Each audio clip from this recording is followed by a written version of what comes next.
Jerry, are you here? Can you come for a minute, please? I asked Pastor God to give me 1 minute, so.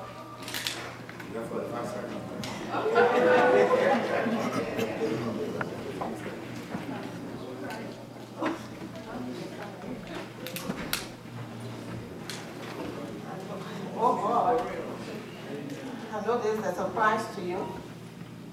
But Jerry, you have touched me into many ways in this church.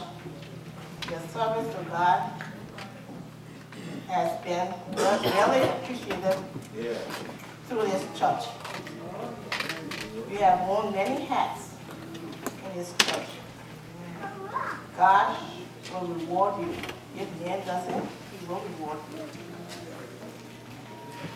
I want to say we love you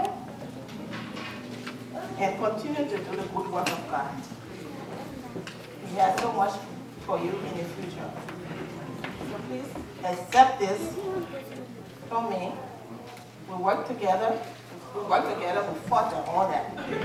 But he's my brother. He looks after me. My husband's not here, but he looks after me. So I just want to say thank you, Jerry, for all your hard work.